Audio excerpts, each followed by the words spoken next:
This is the Six Figure Home Studio Podcast, episode 137. You're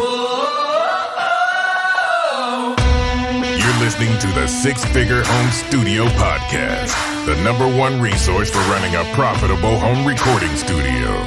Now your hosts, Brian Hood and Chris Graham. Welcome back to another episode of the Six Figure Home Studio Podcast. I am your host, Brian Hood, and I'm here with my beautiful, bald... Oh, I got it backwards today, but it doesn't matter because you're not wearing a purple shirt anyways.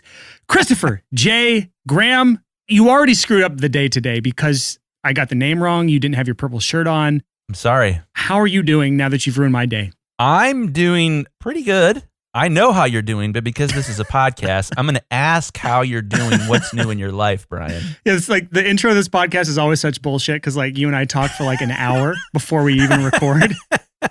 So it's like we don't have anything to catch up on. You know everything since we last talked last week. This is true. Friday, it's like Tuesday now. So last Friday, my wife got tested for COVID because her friend got it that she was with for like a week, which basically guarantees my wife has it, which basically guarantees that I have it or will have it. So I've been sitting just around waiting for the damn test results to get back in. And she called yesterday and they're like, call back Friday. We'll probably have an answer by then. It's like, great. It's good to know that in this city of Nashville, Tennessee, when you get tested, by the time you get your results back, all of the symptoms will have probably passed by you. And I felt nothing so far. So like if I have it, I could be just carrying it around town if I didn't have my test results back. Not that I would do that because I know I'm at like high risk. So I'm self-quarantining the shit out of myself. But like there are people that they don't know they have it or they get a test and to make them wait over a week to get their results back is absurd to me. It's like so dumb. So that's how I'm feeling. How you doing, Nick Keith? I'm good. I have anxiety for you about all of this. It's like an Impending Doom, which is an old death metal band that we toured with back in the day,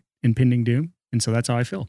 Impending doom. Speaking of impending doom, I wanted to share a little bit about what's been going on with me over the past couple months here. We'll get a lot more into this, but I mentioned before on the podcast that I was having a bunch of panic attacks, and I ended up going to see a lot of doctors about this, and it turns out that I have unknowingly been struggling with PTSD for decades and wasn't diagnosed, didn't know it, and had been having flashbacks all the time.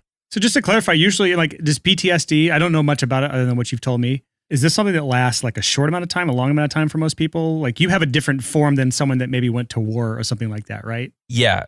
So the type of PTSD I have is called complex PTSD. We won't get into the really specifics of it, but it's something that happened when I was really young. And complex PTSD, when you have a flashback, you don't have images or memories. You have what's called an emotional flashback. So all of a sudden, all the things that you felt at a really terrifying time in your childhood just comes back to you all at once. So it's been interesting kind of going through my own mental health journey here.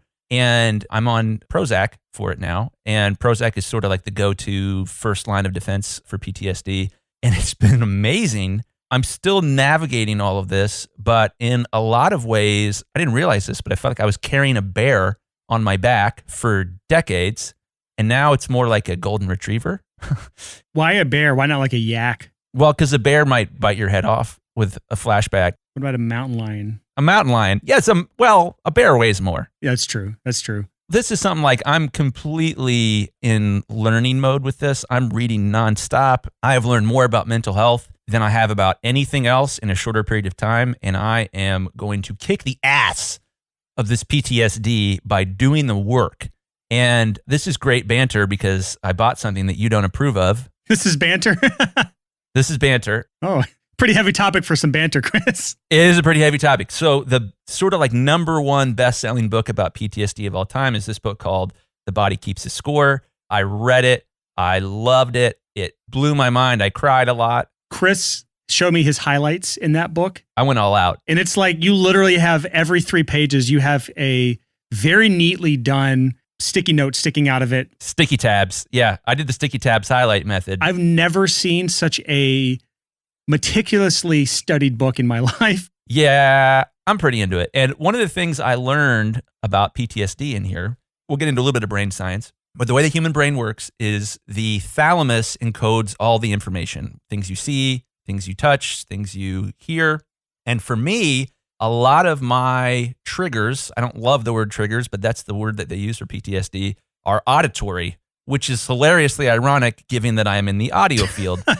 And you've experienced flashbacks with me. Yeah. One of the first times we hung out, we went to Summer NAMM and we walked onto the floor and all the drums are playing. I don't even have this thing that you've experienced, and I feel like a piece of shit when I walk through the drum area of NAMM. It was like a hell for me. And we ended up going over to a headphone company and buying like in-ears that I could jam in my ears just so I could stay on the floor. There was no we involved with that headphone purchase, just for full clarity here. I bought a pair of headphones just so I was like, oh, cool, new headphones, and I can not hear everything. I just tried them on, didn't like the way they sounded, and sat there while you purchased them. Yeah. And so I'm like, it's weird. Now that I'm learning about what a flashback is with complex PTSD, I'm looking back and I'm seeing all of these times when I was having them in the past and just thought I was having like a lot of anxiety. Apparently, no, it was much more intense than that. I didn't know that. And in this book, The Body Keeps the Score, this is pretty cool stuff. I'm excited about it. There's all kinds of therapies that they recommend, all kinds of mindfulness techniques, stuff we're going to get way into in the future, because mindfulness and the stuff that you do to recover from PTSD is stuff that you do to be healthy. It's good mind stuff for everybody. And one of the things this book recommended that blew my mind is called neural feedback. We are not sponsored by this company, but I ended up buying a super dorky Star Trek style headband called the Muse 2.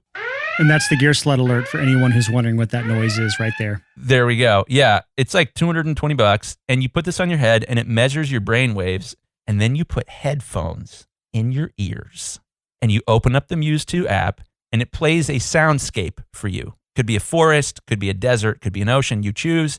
And the weather in this soundscape reflects your mental state. So if you are not calm and focused and meditating on your breathing, you hear a lot of wind or a lot of rain. The storm gets more intense. As you calm down, you get auditory feedback based on your brain waves. And eventually, if you do really good, you start to hear some little birds chirping. And it gamifies meditation. And it's freaking cool. It's like a Bob Ross audio painting. Happy little trees, happy little wind, happy little birds.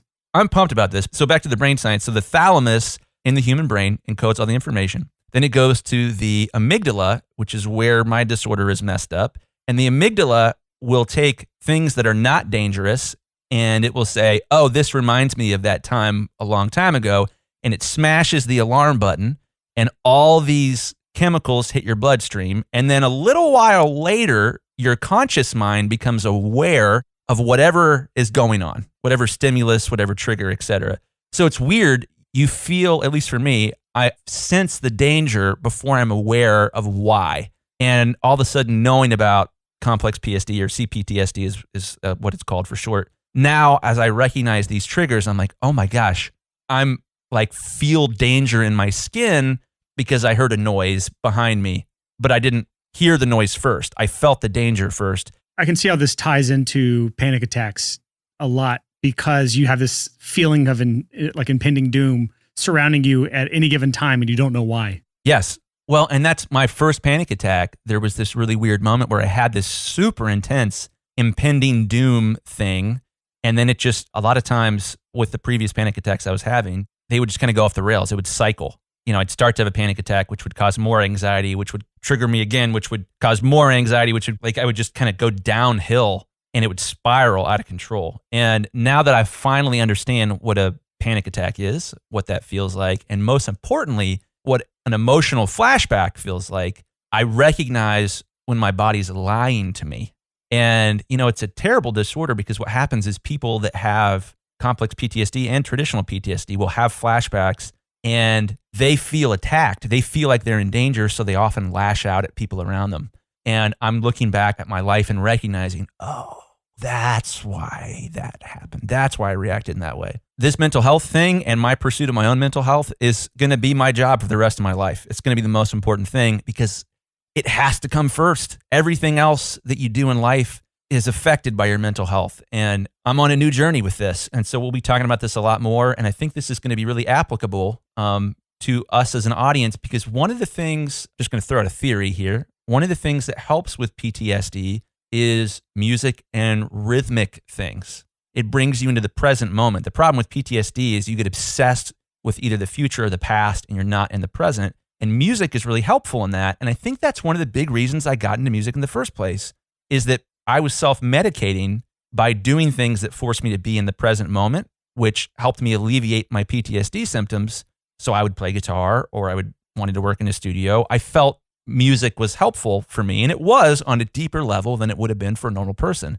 So I suspect that there are a lot of people in our industry who struggle with this, who are medicating with music. And that's why music has such a strong draw, because it really does help with certain types of mental health issues, in particular PTSD. Yeah, so if you go back to episode number 8, and we had a replay of it recently, episode talks about why marketing is not the solution for most struggling home studios. That entire episode, the core of that is based around something I call the studio business hierarchy. And it's basically like Maslow's hierarchy of needs. The very bottom of that pyramid, the thing that your entire business is built on, is your mindset and psychology. So if your psychology is fucked, it's really difficult to build a business that is going to be either short-term successful or long-term successful if you have underlying mental issues that are unresolved. And all that being said, like, this sort of stuff is going to definitely be a big part of what we talk about in the future, especially as you get through this journey and you learn and like you find ways to adapt and cope and ultimately deal with the core issues.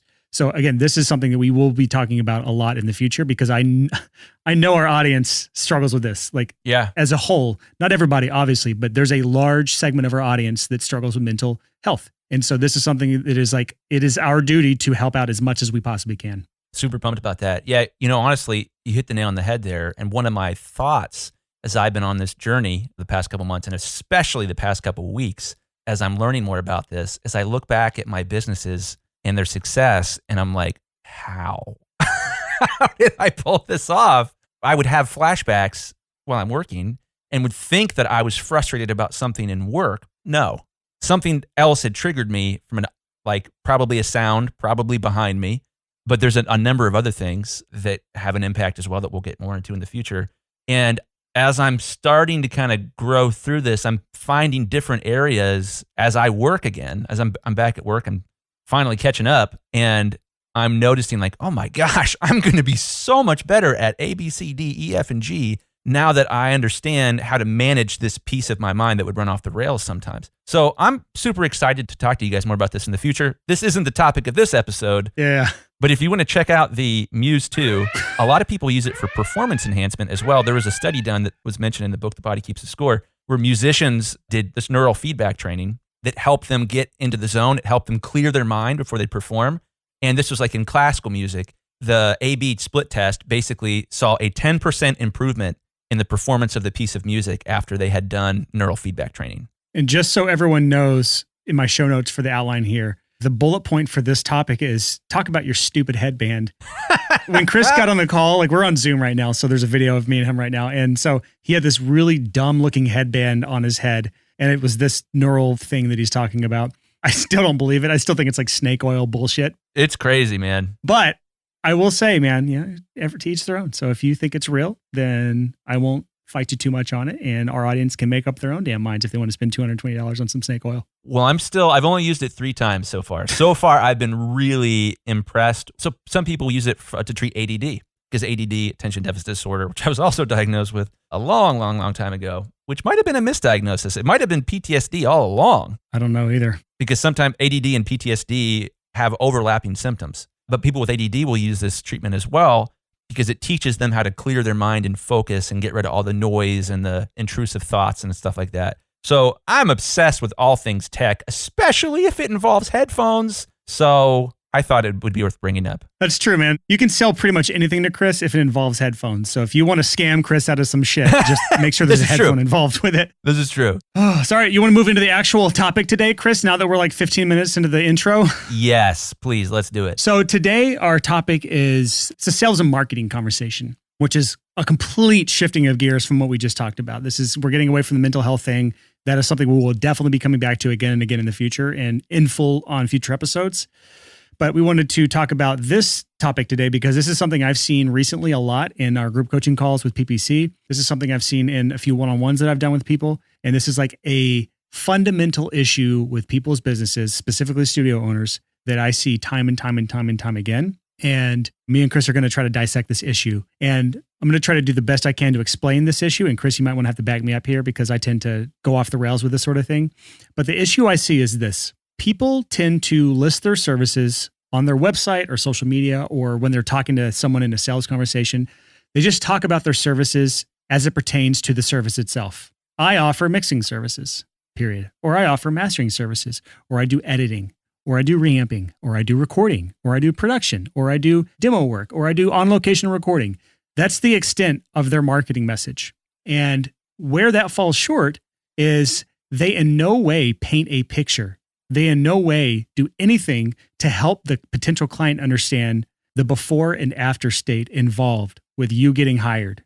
So our message today, and what we're trying to get our listeners to leave this episode with, is getting you to think through the before and after transformation that your services bring to your clients.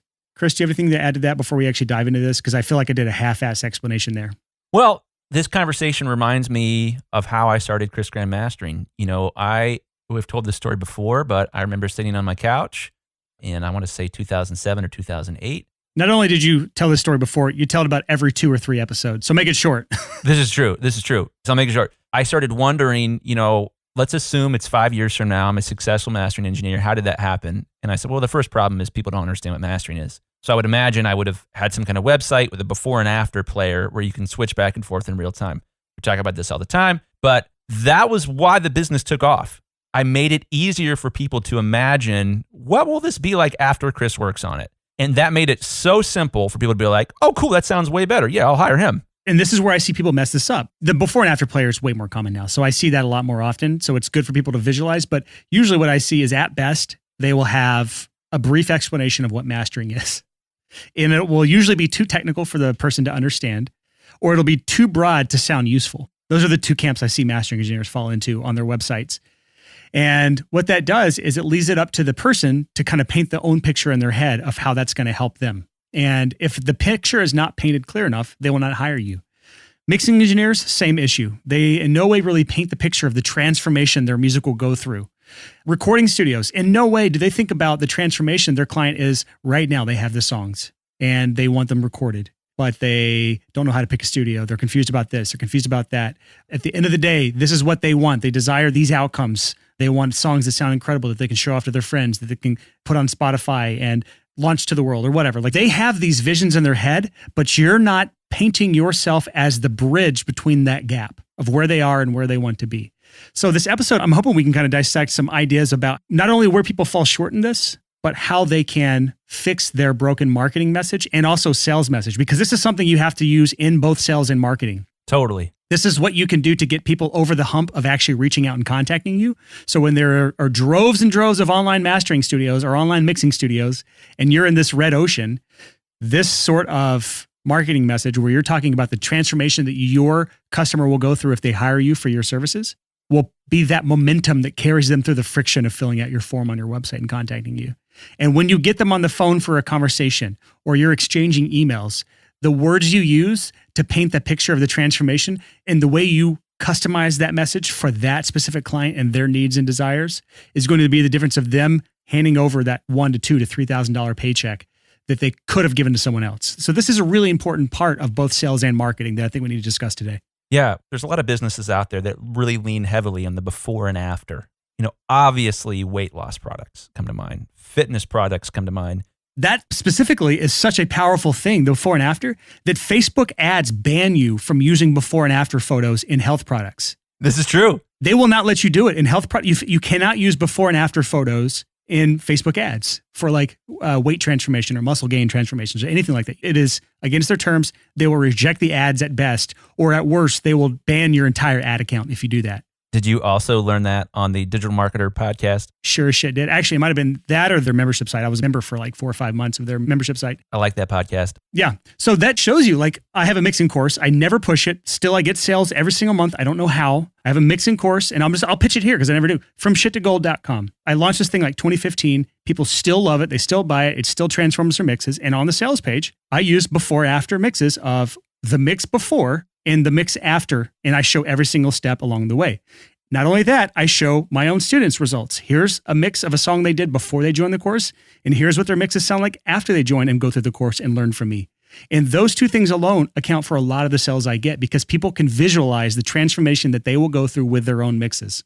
It simplifies. To try to explain to somebody like, well, what you're going to find is that like the low mids are going to have a more milky, espresso-y, chocolatey, almond extract thing. Oh God, I hate that. That doesn't work. You can't use this flowery language because you are, one, relying on their literacy, which is a pretty intense assumption that the person on your website is as literate as you are. Or the fact that they even have the same terminology. Chocolatey to one person means something completely different to another person because audio terms are bullshit. What do you mean by that, Brian? I mean, it could be like, what does chalky mean? What does smooth mean in audio? What does color mean to adding color to a mix? Like these all in people's ears and heads are completely different for a lot of these terms. Yeah. One man's warm is another man's muddy. Sure, that's actually true. So like all this to say, show, don't tell.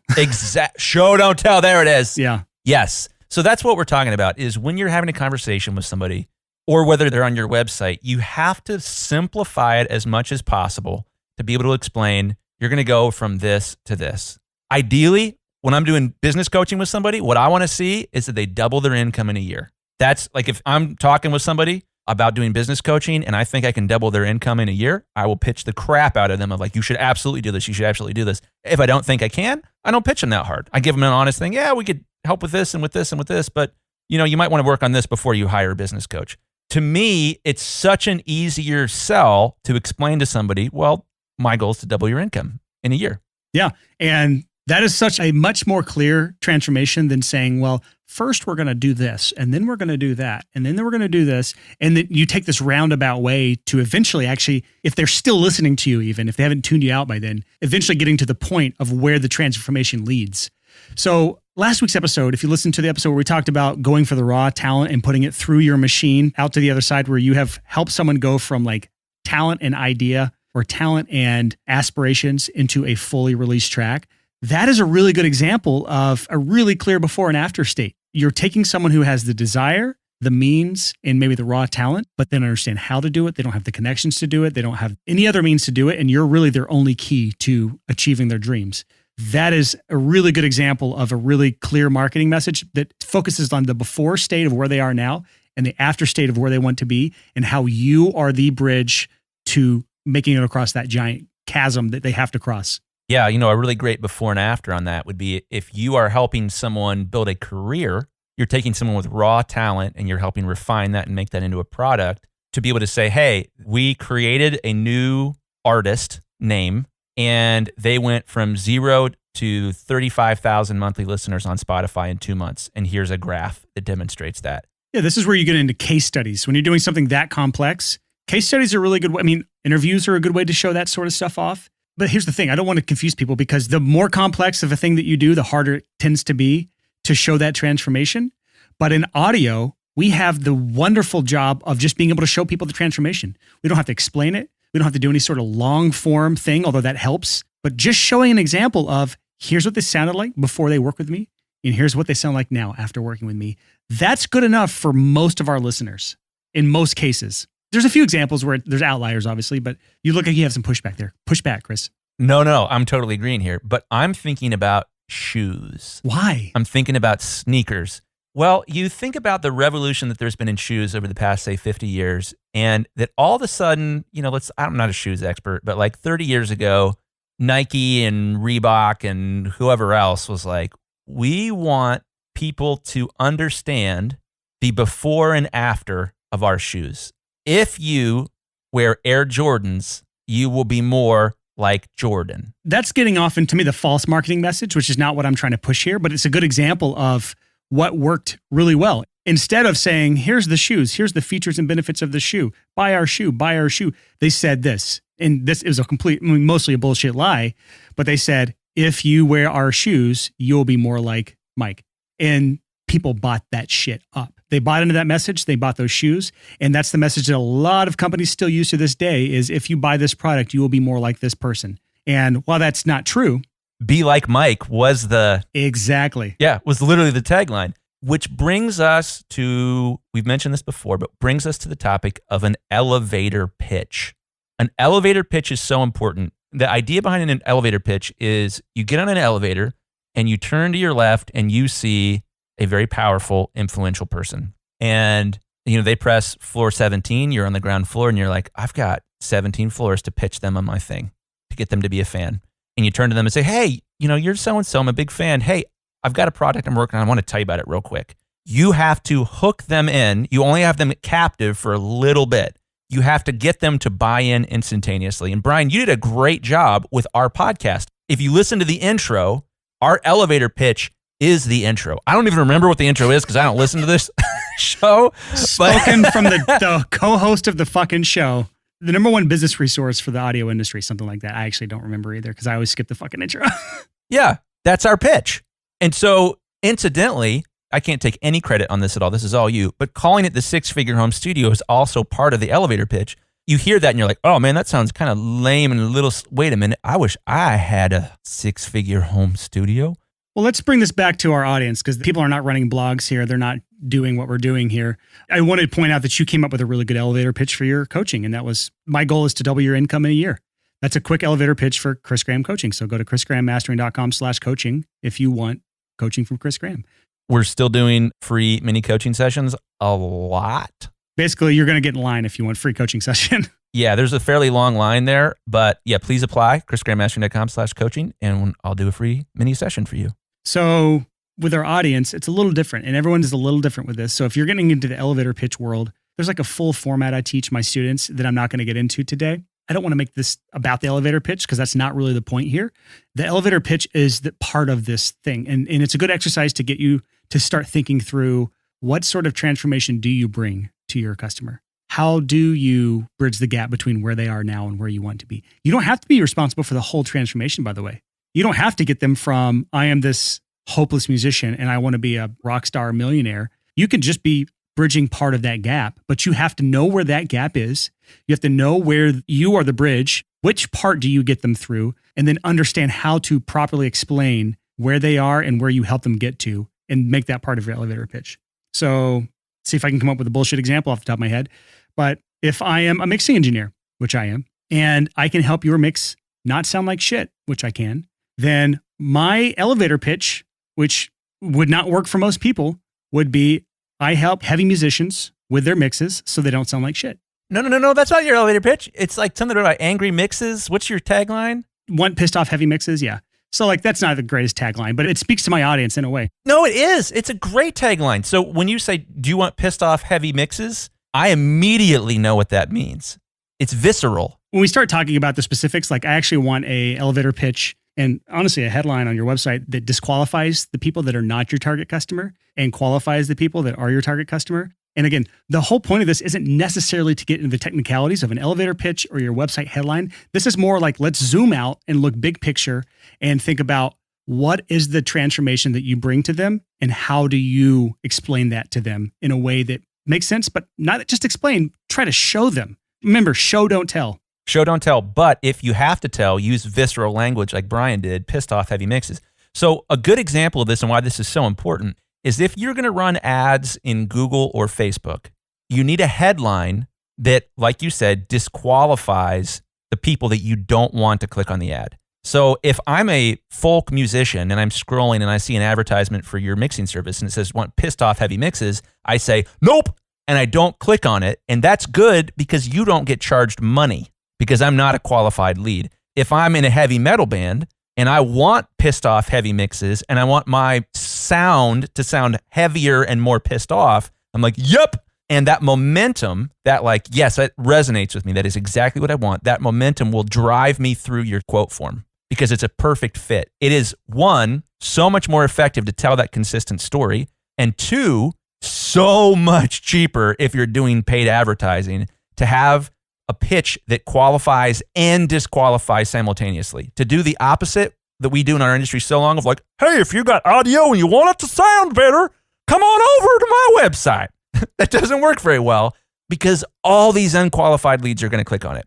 If you've started to mess around with ads like we've talked about and you found that your traffic is low quality, you've got one of two issues in my opinion. One, bad targeting. You're showing the ads to the wrong people. Or two, you're not disqualifying bad leads using your ad copy or video. Yeah, and just to clarify, most of our listeners don't run ads. So this is not necessarily a topic that's going to be really relevant to them, but the overarching message is very relevant because this is the same deal on your website. Sometimes people are going to find their way to your website that aren't good matches for what you do. Sometimes people are going to get referred to your website or your social media page or you as a producer or mixer or whatever it is that you do, and they're not going to be a good fit for you. You want to, as quickly and efficiently as possible, get them the hell out of there because they're going to be somebody that sucks up your time. They're going to be somebody that's not a good fit for you. And if you follow through and actually work with them despite that fact, it's going to do nothing but hurt your business in the long run. So part of this entire thing that we're talking about here, where you're talking about the transformation and thinking through how you bridge that gap, part of this is just admitting to yourself that 80% of the services and the shit that you do is in no way part of this transformation. The number one thing I do when I do website critiques for my students, the number one thing I do more than anything else is I look at the long list, 4 to 6 to 8 to 12 services that these studios offer or claim to offer. And I'm like, what 2 of those services bring in most of your income? Because every single time, 2 to 3 services account for almost all of their income. Cut the rest of that shit out. And if you offer more than 2 or 3 services, you can usually find out that 1 or 2 of those is really your moneymaker and how you bridge that gap. And the third is just something you throw up because occasionally you get hired for that and you want to make sure you're still in the running if someone comes to your site looking for that bullshit service that you make $1,000 a year off of. Like de-essing. I'm a professional de-essing specialist. What a niche, dude. Yeah. So part of this entire conversation, we have hypervigilance for sibilance. Did you sibilance? Is that? Yeah, sibilance. Oh, I thought you had a P in there. I was about to say no, Chris. I might have had a P in there. Oh, okay. Hypervigilance, also one of the main symptoms of PTSD. Anyways, moving on. Let's talk more about this. Good ad, dude. No, so when we're talking about this transformation you're helping people get through, it's just as much about cutting out the fat, trimming the fat in what you do as a studio, as it is focusing on that transformation. Because in my own studio, I think my own website, I'm a hypocrite here. My own website, I think, still has reamping on there. I haven't updated that site in years. I need to. I just have other priorities right now. I still have reamping as a service that I offer. There's no reason why anyone should hire me for reamping. You can get my exact guitar tones through STL Tones Hub, and you can literally load up my exact tone in their plugin and reamp your own shit. So there's no reason for someone to hire me for that service. So even though that's part of my sound, and that's part of the things I do when I mix a song is reamp the songs with my tones, that is not a standalone service that I should be offering whatsoever. Totally. Yeah, and I think FOMO comes into here. Oh, God, yeah. That's the number one reason people try to offer every service under the sun is because if I cast my net wide enough, then I'm going to get enough climbs. So I want to get more people because I'm appealing to more people. And I'm a fucking broken record, and I say this a million times, but if you try to appeal to everyone, you will appeal to no one. Part of that reason is because if you try to appeal to everyone, there's no way you can bridge all of those gaps. There's no way you can help all of those different people in all of those different situations with all of those where they want to be and where they want to go, all of those outcomes that they want. You can't help with all of those. You're not remotely qualified. I don't care how good you are. You can't help all people with all things. So know your strengths, know what transformations you can help people actually achieve, and set your services, all your marketing and all your sales around that transformation. And everything else can just be pushed to the side. Yeah. The thing you got to keep in mind with FOMO is I know what it feels like. You're on your website and you're making the services section of the website and you're thinking, I'm pretty good at de-essing. I'm going to add this as a standalone service. That's like our go-to bullshit example of a shitty service now. Yeah. Yeah. From now on, yeah, de-essing. So you're thinking well, man, if I put de-essing on there, I'll probably get hired once every year for it. And that's at least $50. Yeah, I don't want to miss out on that $50. Dollars. So I'm going to put that on my website.